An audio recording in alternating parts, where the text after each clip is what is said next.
Buenos días, vamos con fracturas del húmero proximal. En primer lugar, tenemos que ubicarnos en la zona y hacer un recordatorio anatómico breve.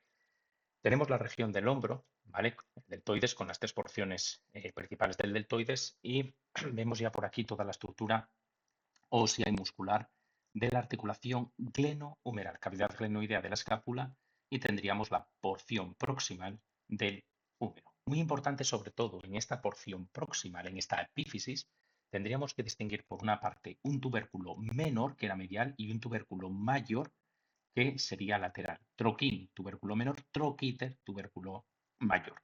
El tubérculo menor, troquín, está asociado a qué músculo? Al subescapular, ¿vale? Era un músculo que hacía una rotación interna, medial, ¿vale? Rota para adentro. Cuando tiro de él, rota para adentro.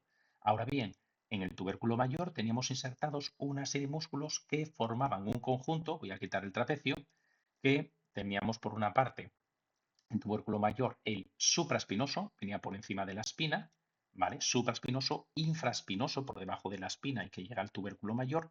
Tendríamos después el redondo menor, ¿vale? Que llegaría por aquí y junto con el subescapular que se insertaba en el tubérculo menor forman el manguito de los rotadores. Tenemos que saber estas porciones, sobre todo porque cuando hay fragmentos, dependiendo del fragmento donde se produce, si en tubérculo menor esa fractura, tubérculo mayor, pues los músculos van a tirar de ese fragmento. Como decíamos, si quitamos por aquí el subescapular, nos encontraríamos la cavidad glenoidea, ¿vale? De la escápula articulándose con la cavidad del húmero, que sería una articulación glenoide, ¿vale? Sería una articulación de tipo glenoide. Estas porciones son esenciales, las que hemos descrito, sobre todo porque me sirven para saber los tipos de fracturas. Codman, en 1934, describió cuatro partes fundamentales en ese húmero proximal que ya hemos descrito, que sería por una parte el troquíter o tuberosidad mayor, ¿vale? También lo podemos llamar tubérculo mayor, el troquín, que sería el B, tuberosidad o tubérculo menor, tendríamos el C, que sería la cabeza humeral para la articulación glenoide, y tendríamos la diáfisis. Por otra parte, tenemos que tener en cuenta qué tipo de fracturas nos vamos a encontrar, con qué frecuencia, en qué pacientes. Bueno, sobre todo tenemos que saber que este tipo de fracturas se producen en pacientes generalmente por encima de los 60 años, ¿vale? Por quedarnos con una cifra, porque son 40.000 datos los que tenemos que saber, hay que quedarse con cifras redondas. Son pacientes que tienen una tipología y tienen unas características asociadas a alto riesgo de caída, son pacientes normalmente con deterioro de la autonomía, son pacientes que tienen una disminución en la calidad ósea, presentan todas esas características. Por tanto, es un tipo de fractura muy frecuente, ¿vale? Si cogemos todas las fracturas del adulto, representan entre 4 y 6%. No acumulemos datos sin más. Si sabíamos que había cuatro fragmentos de Codman, vamos a quedarnos con 4% de fracturas del adulto, ¿vale? De 4 a 6. Si nos acordamos del 6, genial. Si no, quedamos con el 4. Muy importante sería la segunda fractura más frecuente en miembro superior. La segunda fractura más frecuente. ¿Cuál sería la primera más frecuente de miembro superior? Nos vamos aquí, sería la ratio distal, porque si cogemos en relación a todas las fracturas, a todas las del cuerpo, sería la tercera fractura más frecuente. Recordemos siempre, primera fractura de cadera. Aparte es una forma de acordarse porque es donde hay pérdida de sangre, bastante compromiso, básculo nervioso, entonces primera fractura, cadera. Después, que tenemos dudas, tenemos que recordar que nos vamos ya a extremidad superior. Y en extremidad superior, ¿qué es lo más típico? Si tú te apoyas con tu extremidad superior, lo más característico que te rompas, ¿qué va a ser? ¿Cúbito o radio? Sobre todo para solventar esta duda, nos venimos aquí al atlas anatómico. Simplemente tenemos que recordar lo siguiente. Cúbito o radio, esa sería la pregunta. Cúbito o radio. ¿El cúbito dónde era más grueso? En la parte proximal. En la parte distal es más finito. Fijémonos el radio, ¿qué anchura tiene? El radio tiene mucha más base, ¿vale? Mucha más zona distal que el cúbito. Es una forma de acordarnos como el radio al tener mayor superficie es el que más impacto soporta. Entonces tendríamos radio va a sufrir mucho y lógicamente si me apoyo toda la extremidad superior voy a sufrir a nivel de muñeca, pero también a nivel de donde el codo flexiona bien, no va a sufrir tanto. ¿Quién va a sufrir? La parte del hombro. Entonces, ¿quién va a sufrir? El húmero proximal. Cuando dudemos, tenemos que sacarlo por lógica. Tendríamos antebrazo. En el antebrazo, ¿qué sufre más? ¿La parte proximal o distal? La distal. Y en la distal, ¿quién abarca más superficie? El radio. En húmero, ¿qué va a sufrir más? ¿La distal o la proximal? La proximal. ¿En qué influye sobre todo? En que me va a impactar propiamente con la glena y puede romper lógicamente estructuras anexas mejor que anexas, estructuras del propio húmero, como son los tubérculos menores, mayores o tuberosidades, ¿vale? Que sería sinónimo. Por tanto, nos quedamos con que es la segunda fractura más frecuente del miembro superior por detrás de la radiodistal, tercera fractura más frecuente de todas, primera cadera, después decíamos radio, lo primero que apoyo al caerme en el suelo, ¿qué apoyo? Radio. Y sería radio proximal o distal, distal. Y después la tercera ya tendría el húmero, húmero proximal. Incidencia bimodal, recordamos, de estadística, moda sería lo que más se repite, lo que más frecuencia tiene. Y puede haber dos picos, perfectamente, y 3 y 4 puede ser polimodal incluso. Bimodal, hay dos picos de máxima frecuencia, que sería en adultos jóvenes y en ancianos, ¿vale? En estos grupos abarcamos más del 80% de las personas que tienen este tipo de fracturas, ¿vale? Adultos jóvenes y ancianos. Muy importante, y esto es pregunta de examen, la húmero proximal sería mayoritaria en mujeres, 3-1. Cojamos siempre alguna regla mnemotécnica. Mujeres. Mujeres con mayor predisposición a este tipo de lesión. Decíamos el tema de la autonomía, de la calidad ósea. ¿Quién tiene peor calidad ósea? ¿Quién sufre drásticamente cuando viene la menopausia y se reducen los estrógenos? La mujer, ¿vale? Y tendríamos, si hay fractura húmero proximal, tenemos que saber que se multiplica por 5 el riesgo de sufrir fractura de cadera en un año. Esto es muy, muy importante. ¿Por qué? Porque una persona que ha caído ya en algún momento, ¿vale? Si esa persona ya ha caído en algún momento y ha fracturado el húmero proximal, es una caída importante, seguro, y es muy probable que va a tener una caída dentro del siguiente año y que va a fracturar la cadera. Si nos fijamos en las cifras, comentaba antes de acordarnos en el porcentaje de las fracturas que suponían un 4%, los cuatro fragmentos de Codman. Si me acuerdo el 5, multiplico por 5, 4 fragmentos de Codman, 5 multiplicación del riesgo de que haya fractura de cadera y 6% el intervalo que cierra el 4 del 4 al 6%. Busquemos siempre relaciones, ¿vale? Y el trazo de la fractura puede ser o bien en cuello anatómico o quirúrgico. ¿Cuál era la distinción del cuello anatómico quirúrgico? Recordemos que era la cabeza humeral. Nosotros debajo de cualquier cabeza del cuerpo, sea cabeza del húmero, del fémur, cabeza propiamente, nuestra cabeza, ¿qué tenemos debajo siempre? El cuello. Y es un cuello anatómico perfectamente, es un cuello real. Ahora bien, el que tenemos por debajo de la tuberosidad o tubérculo menor y del mayor, este de aquí sería el quirúrgico y se denomina así porque es donde normalmente hay mayor riesgo de fractura, muchas veces por osteoporosis, y donde más tipo de intervenciones tenemos que llevar a cabo. La fisiopatología propiamente, vemos una persona de cierta edad que cae, apoya la mano y realmente bloquea el hombro, bloquea, perdón, el codo y eso puede provocar directamente un impacto propiamente en el hombro. O puede ocurrir que caiga directamente con el hombro sobre el suelo. Lo importante, sobre todo, tenemos que saber que las fracturas van a producirse dependiendo del tipo de impacto que reciban, del tipo de fuerzas externas de una forma o de otra. Si me voy a fuerzas de compresión o de carga axial, que son fuerzas en las cuales el hueso se comprime, una persona que cae con el brazo completamente, o la extremidad superior, mejor dicho, extendida, eso hace que la cabeza humeral impacte con la cavidad glenoidea.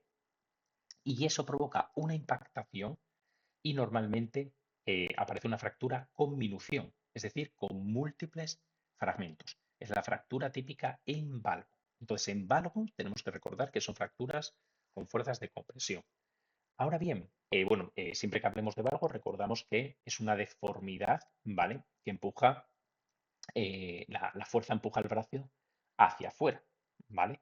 De tal forma que eso, sobre todo, acaba provocando lesiones, como decíamos, con múltiples fragmentos. Ahora bien, tenemos que saber que hay otro tipo de lesiones que se pueden producir por fuerzas de cizallamiento o shear, como nos ponen, que implican deslizamiento paralelo entre dos superficies óseas, ¿vale? En el caso del húmero proximal, las fuerzas de cizallamiento pueden ocurrir cuando hay movimientos muy bruscos, ¿vale? Si hay una caída, por ejemplo, muy brusca y hay un impacto directo, pues eso puede provocar una fuerza de cizallamiento. Son normalmente fracturas transversales desplazadas y generalmente estas ocurren a nivel del cuello quirúrgico. Esto es importante. Las de compresión suelen ocurrir más en cuello anatómico, pero las de cizallamiento suele ser más en quirúrgico y afectar a una región que se llama la zona o la región calcar, que sería el calcar humeral, una región crítica de soporte óseo que permite esa unión directamente, ¿vale? De la estructura ósea, de todo lo que sería la región de cabeza y tuberosidades con la propia diáfisis. Habría que saber sobre todo la compresión, fractura en varo calcar sería cizallamiento. Los pacientes que presenten estos tipos de caídas que comentábamos y que tengan la lesión a ese nivel van a ser pacientes que nos llegan a urgencias, son pacientes con impotencia funcional, incapacitante del hombro, perdón, afectado, y es muy importante que sepamos que son pacientes que van a tener una posición antiálgica, es decir, antidolor. Son pacientes que van a presentar principalmente aducción con doble D, aducción hacia adentro, rotación interna y van a tener el codo en flexión, aducción, rotación interna y codo en flexión. Tenemos que pensar por qué se produce principalmente esto, porque la mayor parte de músculos que se encuentren afectados con este tipo de fracturas dejan de tirar hacia afuera del hombro y voy a tirar más hacia dentro. De esa manera duele menos esa fractura. Tenemos que recordar que en toda esta región tenemos insertado el pectoral mayor. El pectoral mayor, fijémonos cómo se inserta superando lo que sería el canal o el surco del canal bicipital. Estaría por la parte más lateral. Esto quiere decir que va a tirar hacia adentro. Cualquier tipo de afectación que tengamos normalmente en lo que sería hombro, el paciente va a estar mucho más cómodo si lleva directamente la extremidad hacia adentro, porque es una posición más anatómica, una posición más natural. Son pacientes que tienen signos de tumefacción y normalmente a las 24, 48 horas, sobre todo a las 48 horas, aparece una equimosis muy característica, que es el famoso hematoma de Henneken. ¿Vale? El hematoma de Henneken es un hematoma que surge en la parte posterior de lo que sería el brazo y que puede prolongarse a la cara lateral incluso del tórax, incluso bajar a la zona del abdomen. Sería más raro, pero sobre todo abarcando el tórax. ¿Por qué ocurre esto principalmente? Por la vascularización que presenta toda esta región. La nutrición de la cabeza humeral proviene principalmente de la anastomosis de arterias circunflejas. La posterior, lo vemos por aquí, que lo hemos indicado para que quedara más claro, tendríamos la ACP, que sería la arteria circunfleja posterior, tendríamos la ACA, que sería la circunfleja anterior, la posterior viene por aquí, la anterior viene por aquí, y después tendríamos la rama arcuata o arciforme. Simplemente tenemos que pensar que es como un aro con parte posterior, con parte anterior y después con una parte en vertical. Lo que tenemos que pensar sería que la vascularización puede verse comprometida con esas fracturas, ¿vale? Y incluso con fracturas que sean poco desplazadas, no se vería tan afectada, pero podría dar a pequeño daño en alguno de los vasos y provocar ese sangrado. En el caso de que haya una lesión importante, ese sangrado lógicamente se va a desplazar hacia dónde, hacia la parte inferior del brazo y pasar, como estamos en esta región alta, puedo pasar por región axilar hacia región del tórax y el abdomen. Por eso aparece ese tipo de hematoma. Muy importante, tenemos que recordar que por esta región pasa también el nervio axilar, con lo cual podría lesionarse. Esto sería también importante en este tipo de pacientes que nos puede llegar a consulta teniendo también afectación del mismo. Sería importante considerar que el nervio afectado sería el nervio axilar si aparece afectación de nervio. Por tanto, es obligatorio explorar la sensibilidad del territorio del nervio axilar, del codo y de la zona de la muñeca. El manguito de los rotadores juega un importante papel en el patrón de desplazamiento de las fracturas y tenemos que tener claro cómo la diáfisis, lo habíamos comentado antes, se desplaza hacia anterior y medial por el músculo pectoral mayor.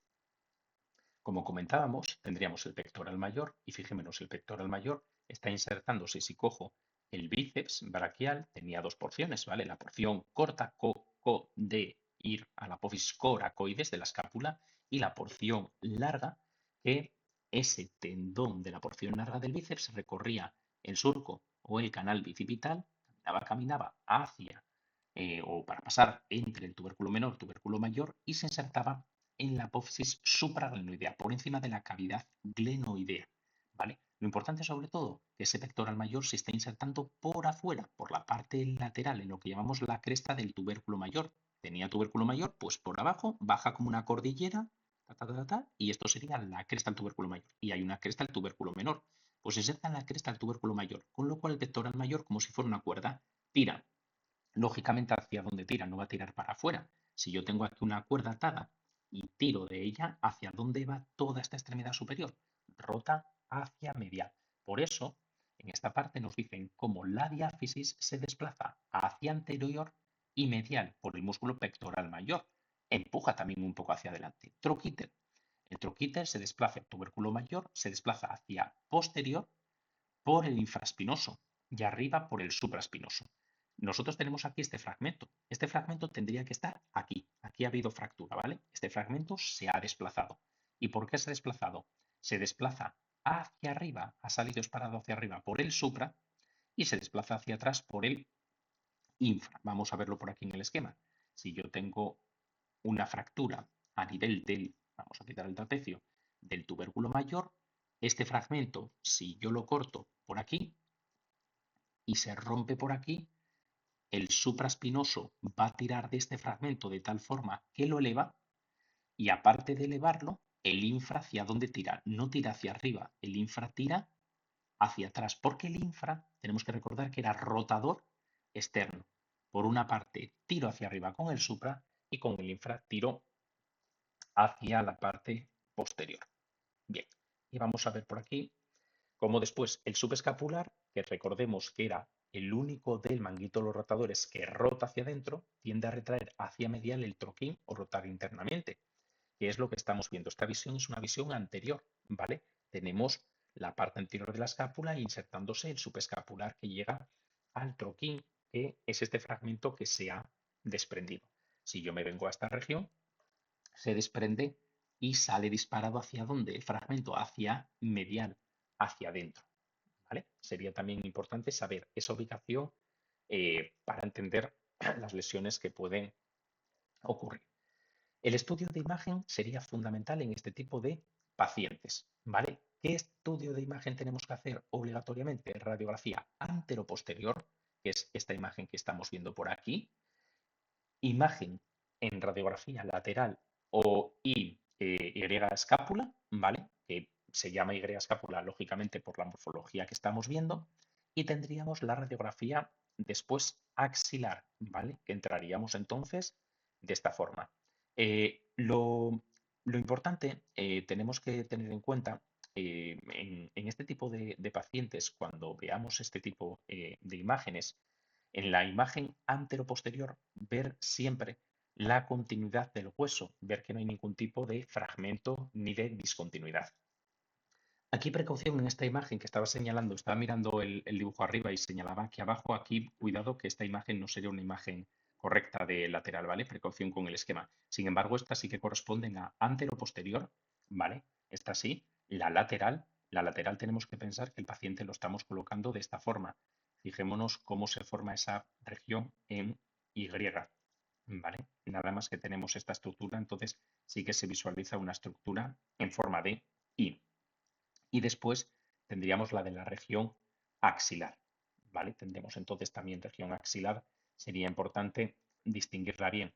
No obstante, ¿cómo lo podemos distinguir? Fijémonos siempre en la angulación que va a tener el paciente, ¿vale? En la anteroposterior va a ser muy vertical.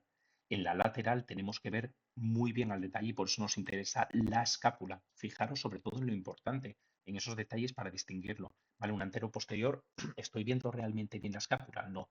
En la lateral veo bien la escápula, se llamaba escápula, con lo cual sí.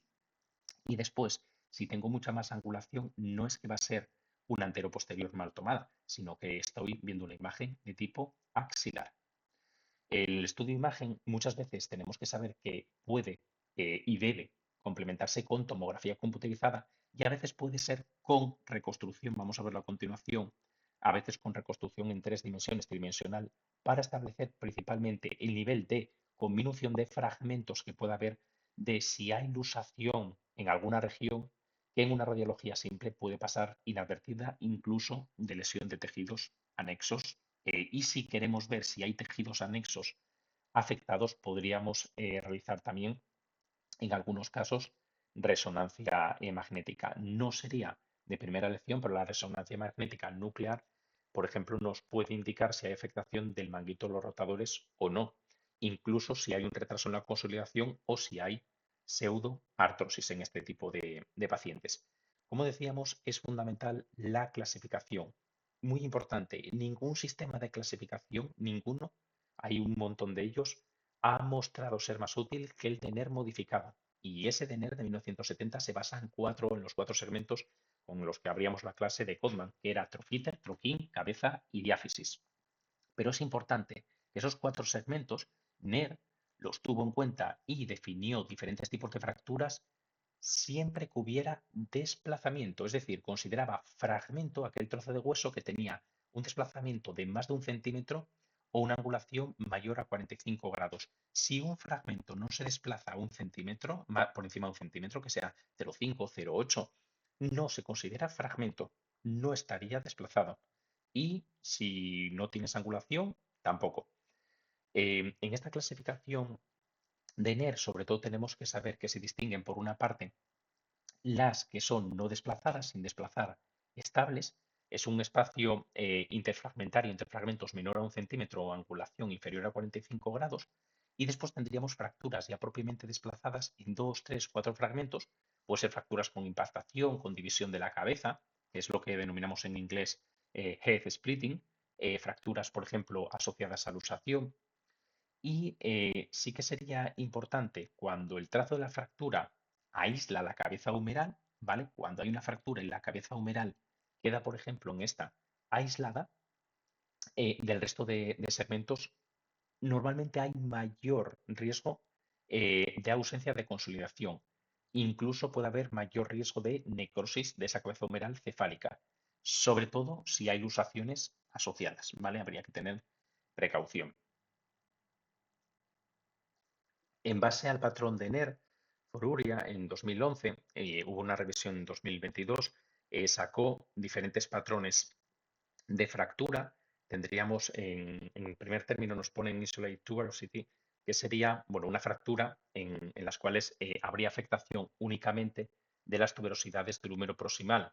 En estas, y nos lo ponen como GT o LT, porque se refiere a Greater Tuberosity, que sería la tuberosidad mayor, y después tendríamos LT, que sería de Lesser, ¿vale? La tuberosidad menor. Es decir, sería afectación de tubérculo mayor o tubérculo menor. Este tipo de lesiones, cuando nos hablen de este tipo de lesiones de los tubérculos, suele ser por una tracción excesiva de los tendones de manguito de los rotadores, ¿vale? En general suele ser por luxación o movimientos muy graves o muy drásticos del hombro. Puede ocurrir en lesiones de ese tipo. Por otra parte, tendríamos después, en la siguiente gráfica, tendríamos varus posteromedial, eh, que sería una deformidad principalmente en el húmero proximal, tendríamos en varo, ¿vale? En posición en varo, estaría desplazado principalmente posteromedial. Si nos fijamos, ha habido rotación interna, ¿vale? Este tipo de fractura principalmente es hacia adentro y hacia atrás, generalmente, y bueno, genera bastante inestabilidad. En estos pacientes se requiere intervención quirúrgica. Por otra parte, Tendríamos también, por ejemplo, el valgus impecti que nos ponen por aquí, sería, sería un tipo de fractura con desplazamiento en valgo, ¿vale? Cuidado no confundir varo con valgo, donde la cabeza del húmero queda inclinada hacia afuera. Vemos que no está hacia medial, está inclinada hacia afuera. Estas fracturas principalmente suelen ocurrir cuando hay compresiones axiales principalmente, cuando el húmero choca contra la glenoides fuertemente. Generalmente en estos pacientes es bastante útil el manejo conservador. Después tendremos surgical neck. Bueno, sería una fractura del cuello quirúrgico. Se observa muy bien, es de las que más pueden preguntar en el examen y se deben a caídas, principalmente en personas mayores, como comentábamos al principio. Bueno, alguna más que nos ponen por aquí, tendríamos la de head que nos ponen, sería una fractura que involucra nada, la cabeza del húmero, como podemos ver, son lesiones graves, puede comprometer fácilmente a toda la vascularización de la zona, con lo cual son de las más peligrosas respecto a necrosis vascular y suele ser por accidente de tráfico, ¿vale? Las de cabeza. En el caso de que haya dislocación, ¿vale? Generalmente la luxación pues implica un desplazamiento de la cavidad glenoidea, afectación del manguito de los rotadores y a veces tendríamos tanto fractura de cabeza como dislocación, ¿vale? Podría ocurrir perfectamente. En el caso de split que nos ponen por aquí, bueno, sería una división de la cabeza del húmero y que se divide en varios segmentos, ¿vale? Va a haber fragmentación en varios trocitos y este tipo de fractura, pues bueno, ocurre principalmente en traumatismos de alta energía y requiere fijación quirúrgica, lógicamente. Y después impression, que nos ponen por abajo, sería también lesiones de fuerte impacto, normalmente en estos tipos de pacientes, y generalmente las de impresión tienen que ver con luxaciones anteriores, ¿vale? Con luxaciones de tipo anterior. Sabiendo los diferentes tipos de fracturas que no suelen preguntar, de aquí los patrones como tal y la descripción de cada uno de ellos no es un tema recurrente en los exámenes, con lo cual no hay que complicarse, hay que ver lo esencial, lo que nos puede caer. Por ejemplo, tratamientos, si es algo que suele caer más, los tratamientos tendríamos que saber los conservadores versus a los quirúrgicos propiamente. Lógicamente, dependiendo de la gravedad que presente el paciente, pues podemos tener un tipo u otro de solución. En el tratamiento de fracturas desplazadas de número proximal, tenemos que pensar que cuando tiramos hacia artroplastia, estará indicada principalmente cuando es irreconstruible esa zona o cuando hay una necrosis cefálica, ¿vale? De la cabeza humeral. Cuando hay impactación o división de la cabeza, ahí tendríamos que hacer artroplasia, ¿vale? Cuando la fractura, por ejemplo, se produce en tres partes o del cuello anatómico, y si hay también luxación asociada, ahí también. En el caso de la osteosíntesis, ¿cuándo la podemos utilizar? Por ejemplo, cuando hay fracturas en dos, tres partes, ¿vale? En dos, tres partes, por ejemplo, ahí sí que se podría utilizar. Hay algunos autores que con tres partes tiran hacia artoplastia. Importante, pacientes biológicamente jóvenes que se mantienen activos, que tienen fractura desplazada, debería intentarse siempre reducción y osteosíntesis. Eso como primera opción, ¿vale? Paciente biológicamente joven con una fractura desplazada, en primer lugar, reducción y osteosíntesis. Y podríamos hacer esa osteosíntesis ¿cómo? Bueno, con agujas, ¿vale? Vamos a ver que después también con diferentes opciones, agujas de Kirchner, percutáneas, y también a asociarlo a vendaje de Belpot. Podrían utilizarse clavos, ¿vale? Podríamos utilizar clavos intramedulares flexibles, rígidos bloqueados, incluso podríamos utilizar placas o tornillos. Tanto el resultado de la osteosíntesis como de la artroplastia depende principalmente de que las tuberosidades donde está insertada pues esa gran musculatura que decíamos antes, todos esos músculos que llegaban a la región de troquíter y troquín consoliden. Entonces, el resultado depende de ese troquete y ese troquín cómo van a quedar. Lógicamente, para optar por una o por otra opción depende de las características del paciente, del tipo de fractura, del cirujano y de otras características. Paciente, edad, dolor, limitación, demanda, actividad, ocupación, la dominancia de ese brazo, de esa extremidad superior, su salud general, el soporte social, si es fumador o no. Expectativa, recordemos que la vascularización en fumadores va a ser peor. La fractura, según el patrón, tuberosidades afectadas, el desplazamiento, la angulación, el compromiso vascular, esa calidad ósea, lesiones, fracturas asociadas. Cirujano, pues lógicamente depende también el cirujano que pueda atender a ese paciente, pues va a optar por una o por otra opción, la formación.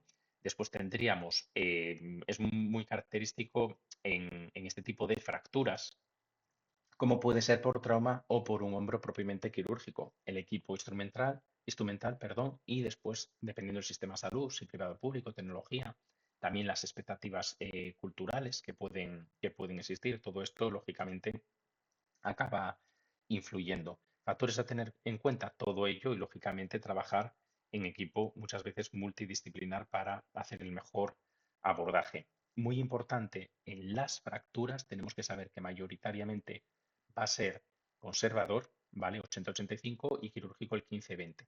Tenemos que fijarnos, vamos a ver si podemos quitar esto para poder verlo. Toda esta parte que he quitado era la parte conservadora, ¿vale? Fractura desplazada, si no es desplazada, cabestrillo, tendríamos ron precoz, ¿vale? Tendríamos movilidad, fortalecimiento de la zona, los movimientos que sean esos movimientos precoces dentro del rango articular, ¿vale? Muy importante. Tenemos que ver si el paciente poco a poco va mejorando.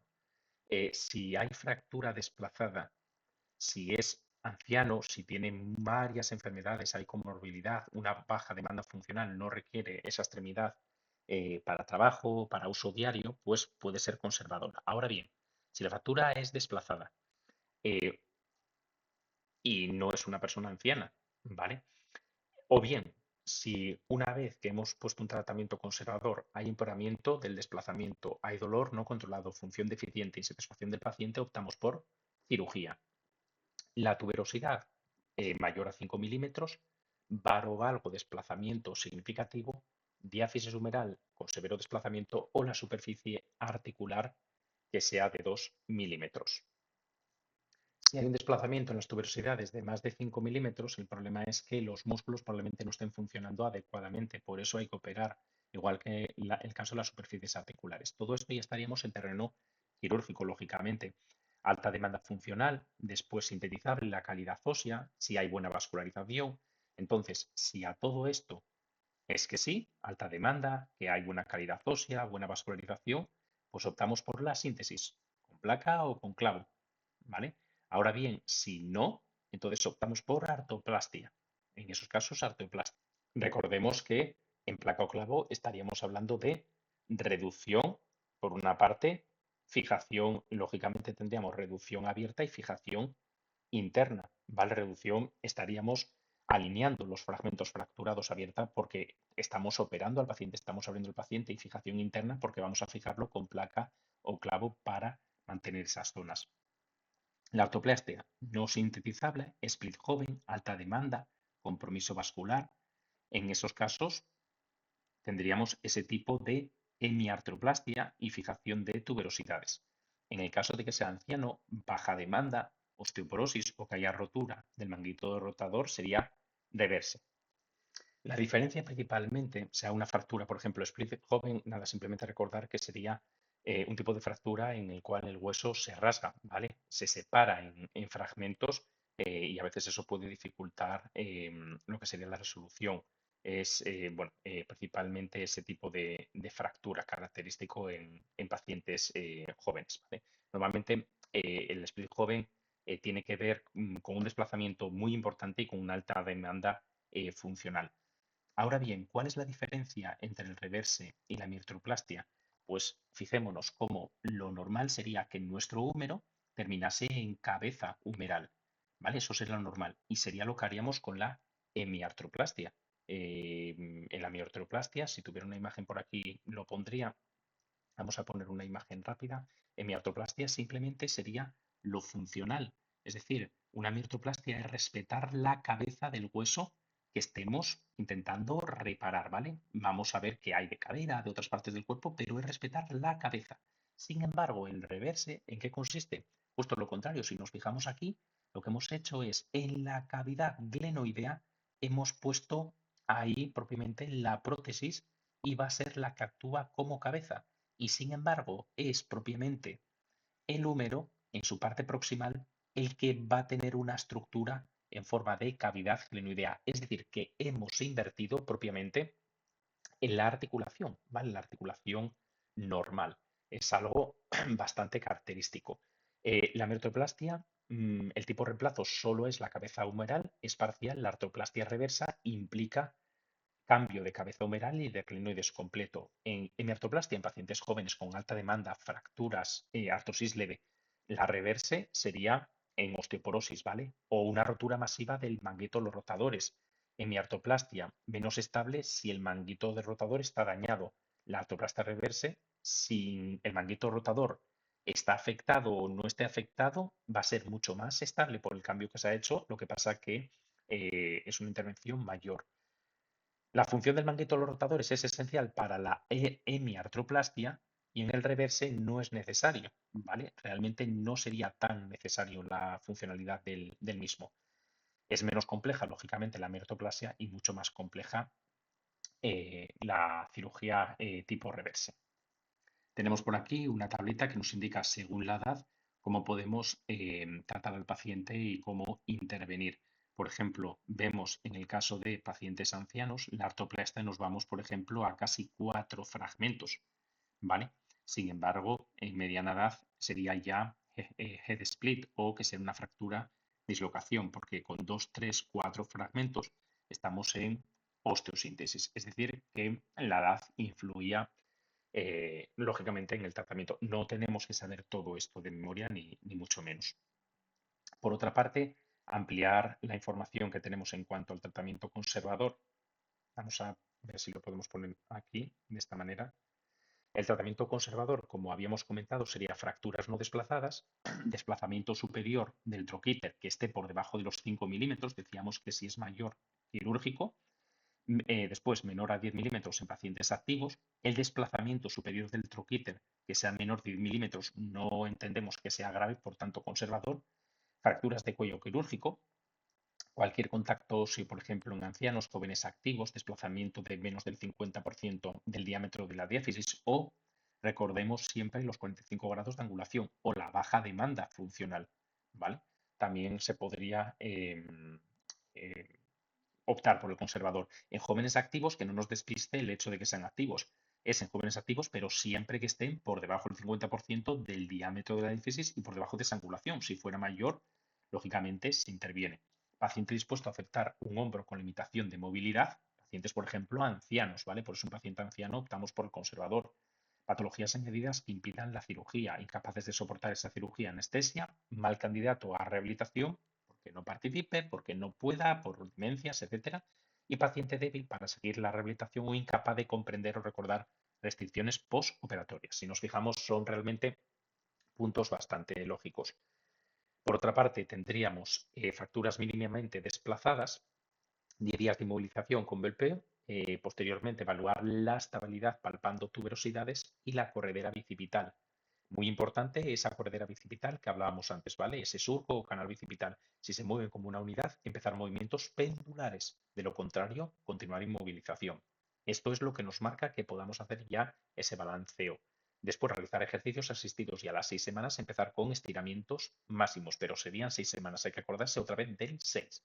Y fractura de cuello anatómico, sobre todo en joven con alta demanda funcional, reducción abierta y fijación, ahí sí voy a operar y tendríamos anciano con baja demanda funcional, si tiene de baja demanda funcional, entonces tratamiento conservador, ¿vale? Estos serían los puntos fundamentales para el tratamiento en este tipo de pacientes. Cuando tenemos 3 fragmentos, ancianos con baja demanda o elevado riesgo quirúrgico, sería manual o tratamiento conservador. Con alta demanda, RAFI con placa LCP y tendríamos, sería lógicamente como primera elección. Sería una placa de fijación, ¿vale? De fijación bloqueada que podemos utilizar o, por ejemplo, suturas múltiples con nylon, alambre. En huesos muy osteoporóticos tendríamos que optar por la prótesis y cuando nos vamos a 4 fragmentos, muy importante, en joven con alta demanda y buena calidad de hueso, lógicamente habría que intentar RAFI con placa LCP y si no se puede conseguir buena reducción, entonces prótesis, pero hay que intervenir, lógicamente. Y en anciano con baja demanda, si son 4 fragmentos, ahí como decíamos antes, cuidado porque optamos por prótesis, por ejemplo, hemiartroplastia. El tema, por ejemplo, de operar, no operar, como decíamos en la clasificación que vimos antes, depende del cirujano, de las condiciones del paciente, dependen de muchas variables. Por eso no es tan importante estudiar todas las clasificaciones con un fragmento 2, 3, 4, sino tener la idea general de un paciente anciano, un paciente joven, un paciente con alta demanda, con baja demanda, es lo que más nos pueden preguntar. Vemos aquí la imagen del reverse que se ve muy bien y la imagen de la hemiartroplastia.